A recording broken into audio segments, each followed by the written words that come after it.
50% of engineering students don't make it to graduation, and 60% of engineering students fail at least one course.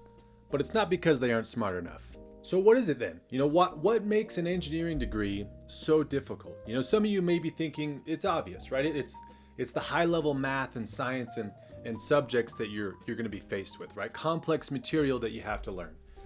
Or maybe you're thinking it's just the workload, right? The high level of workload and commitment that you kind of have to engage with, right? All the homework and projects and labs and studying that you have to do day after day. And to, all that I would say, yeah, that's all true, but that's not really what's at the root of what makes an engineering degree so difficult. In order to get to that, we have to travel upstream a little bit, right? And then we can get into what you can do about it. But hey, if you're new here, my name's Jake. I'm a mechanical engineer, author, and YouTuber.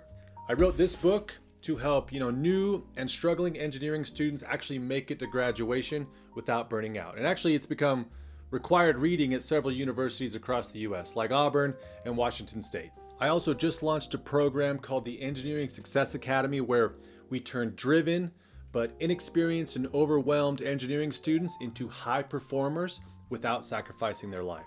In the Academy, we focus on building a robust and self-improving learning system that produces consistent exam performance, right? While also creating a lifestyle that's grounded in productivity, self-improvement, and sustainability, so that you're set up to thrive in a high-demand environment while also being protected from burnout. I truly believe that anybody can become an engineer if they really want to, right? The problem is most students aren't really given the tools they need to succeed. So, that's what this channel, my book, and the Engineering Success Academy are here to fix. Oh, and by the way, to celebrate the launch of the course, I'm actually offering a 50% discount to the next 30 students who sign up. So if you're on the fence, make sure you head over there now and reserve your spot. I'll put links in the description for everything. Back to the video. All right, so like I was saying, in order to get to the root of what makes an engineering degree so difficult, we have to kind of move away from all the specific topics, math, science, chemistry, physics, thermodynamics, all those specific kind of complex topics, and away from all the workload, that comes with studying and doing well on exams. We have to kind of move upstream of that and ask what's required of you, in order to get all that workload done, in order to do all that learning that's required. And the answer is a system. Right? A framework, a machine that you have to build in order to do all that work, right? I like to call this the degree machine. The inputs to this degree machine are your time, energy, and focus, and the outputs of the degree machine, right? What it produces is robust knowledge, good exam scores, and eventually the degree that you want. This is the ideal case, right? This is this thing that you want to build. And it's the lack of this machine, right, of this structure that causes, the large majority of student difficulty, right? What I'm saying is that students start this degree without this machine, without this structure in place, and that is the reason, right, why a degree like engineering is so difficult for them. And most people, I haven't really seen anybody else really talk about this, right? Kind of this structure, this foundation, this framework, this machine that you kind of have to build in your life, right? That produces the work necessary. And if you're a new student or if you're a struggling student in engineering, you likely don't have this machine built yet. So the reason that, these engineering degrees smack so many students right in the face, they did for me for sure. The reason the attrition rate is so high is because, students are used to having this structure, right? The structure around the work, this machine, they're used to having it already in place. Let me explain. Let's think about all the other, circumstances in your life so far where you've had to output a large amount of work and dedication.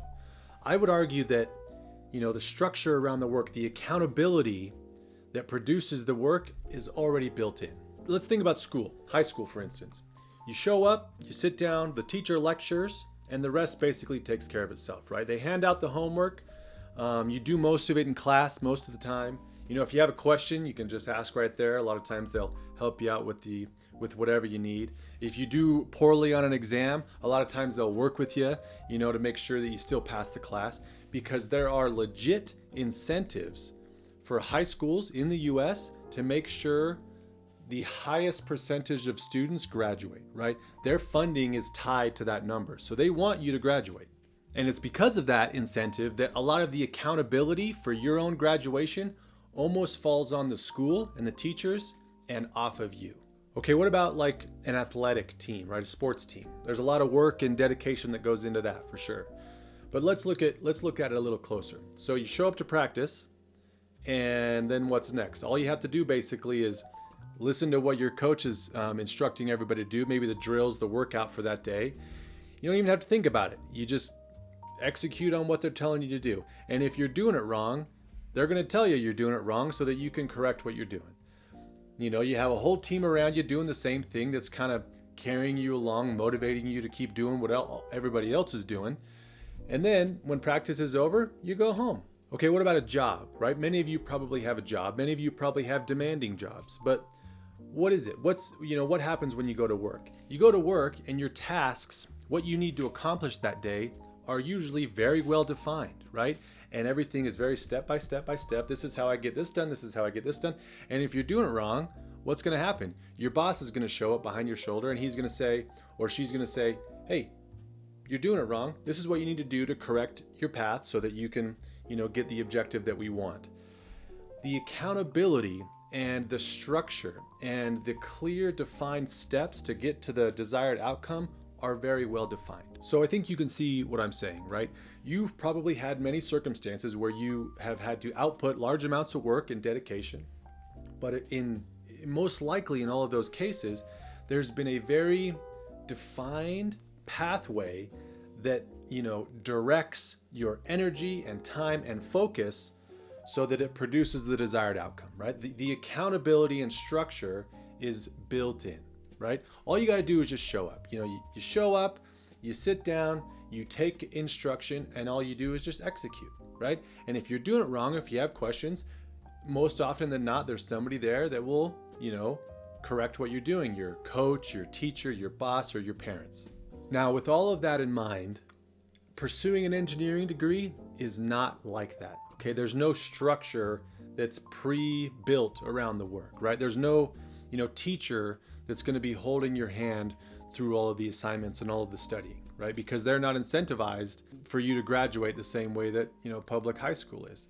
There's no coach that's going to be yelling at you immediately if you get off task, right? So that you get back on task. There's no, boss that's going to be over your shoulder making sure that you're doing the exact right thing. That doesn't exist, right? There's no pre-existing system or machine that makes sure that your time, energy, and focus produce the desired results, okay? You have to build this machine for yourself. In an engineering degree, the majority of the work is done kind of alone, by yourself, behind closed doors, in a lonely office or room somewhere at school, right? Nobody's checking in on you to make sure you studied. Nobody is kind of holding your hand through the work, making sure you're doing the right things. Nobody cares, if you did poorly on an exam. Nobody cares if you fail a course.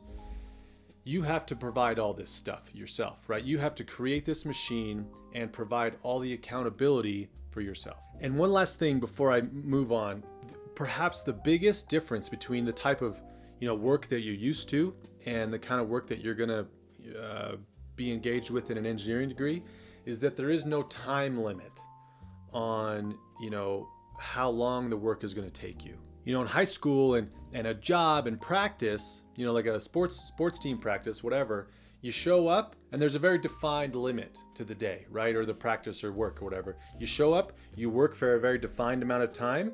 And even if you don't get the work done, bell rings, practice is over, my shift is over, I can drop all my stuff, I go home, right? No matter what, when that time hits, I'm done with my work and I get to go home.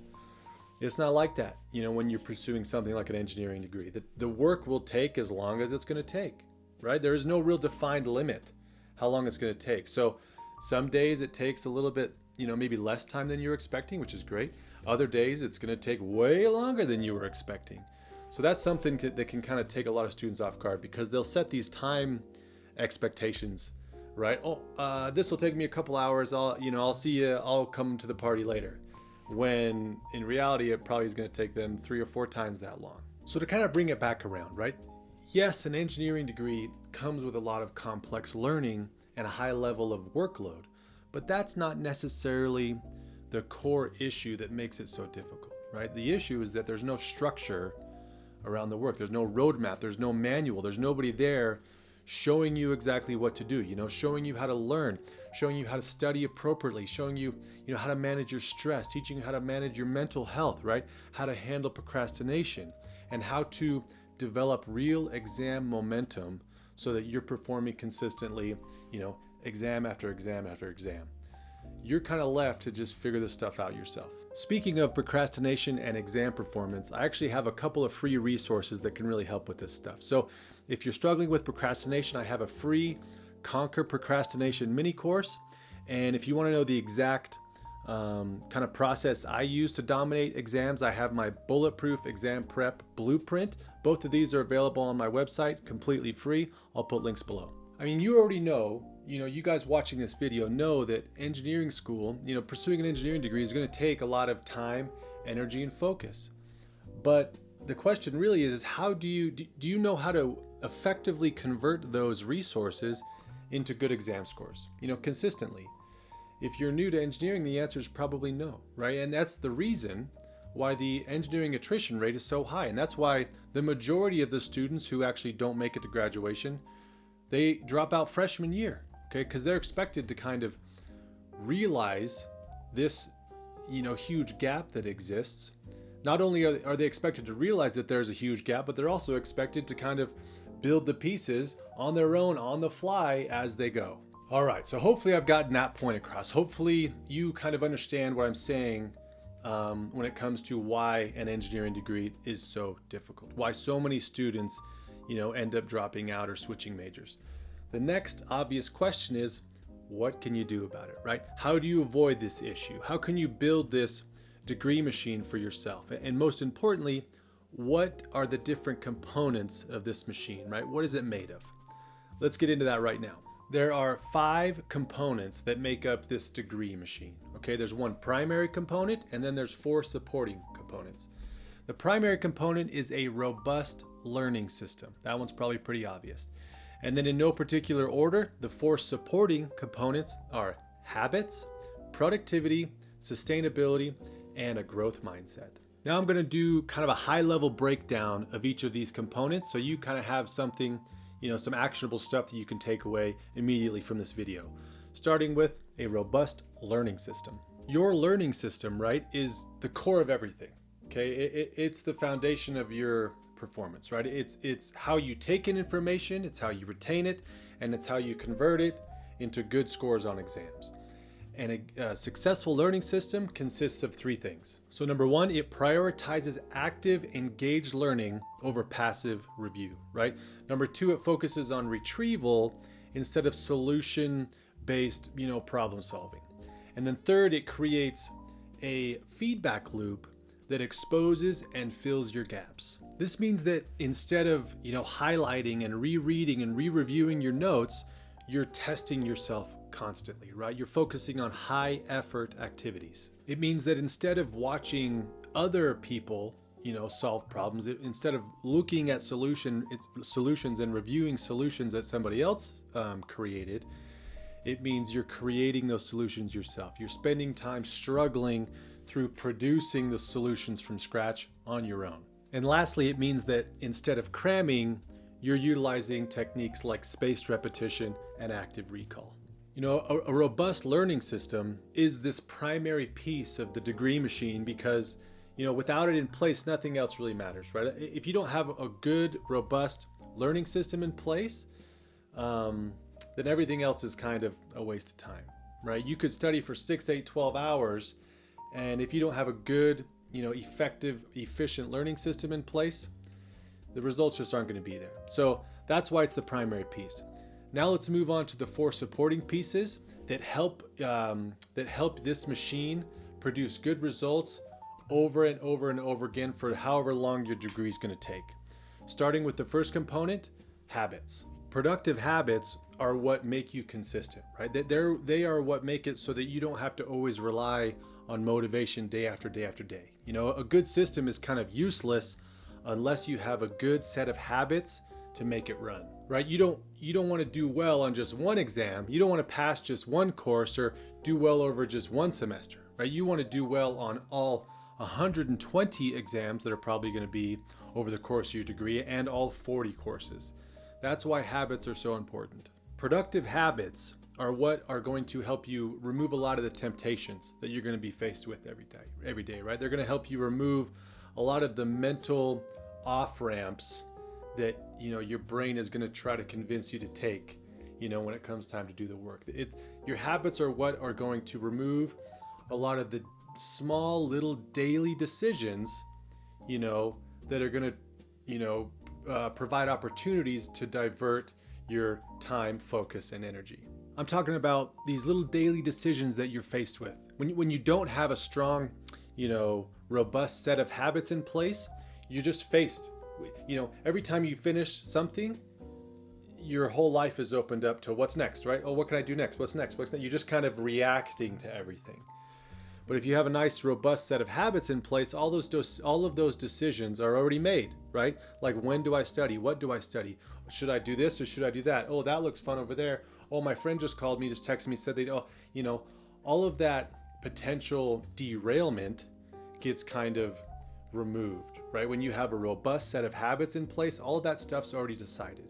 You don't have to rely on motivation because everything's already decided. All the decision making is done. If you're new to habit building, a great book to read for this is Atomic Habits by James Clear. I'm sure you've heard of this.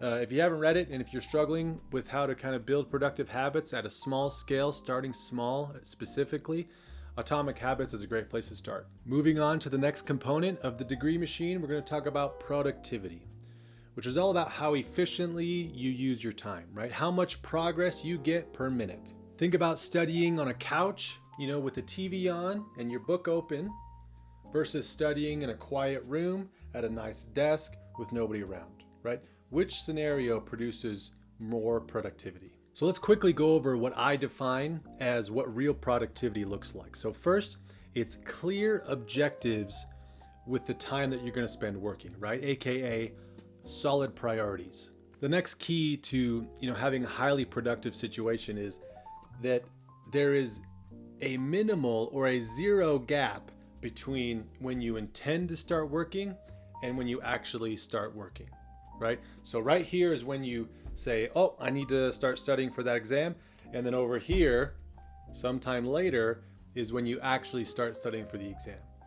This gap is also known as procrastination, right? So to maximize productivity, this gap needs to go like this, right? It needs to approach zero. And then the third key to maximizing productivity is to optimize the time you're spending working. So this is where you start utilizing tools like the Pomodoro technique, you know, spaced repetition, active recall, these kind of things. When we talk about productivity, you want to really shift your thinking away from how much time you're spending studying and onto how much progress you're making per minute, right? When I hear people study, or when I hear people, you know, on YouTube bragging about, or, you know, kind of flexing on, oh, I spend 12 hours a day studying, 16-hour study session, it's like, that's so much time.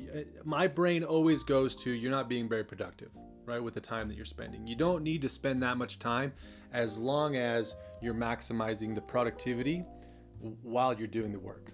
Moving on to the next component of the degree machine, we're going to talk about sustainability. So pursuing an engineering degree is kind of a long game, right? It's going to take a while. If you're anything like me, it's probably going to take at least 5 years, maybe longer.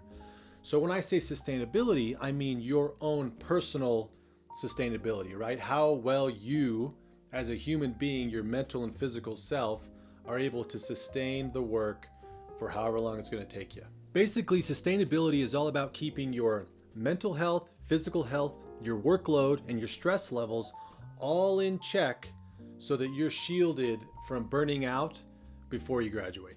Because it's one thing to be able to kind of grind out, you know, a decent semester at the expense of your mental and physical health, which is what a lot of students do, and it ends up kind of biting them, right?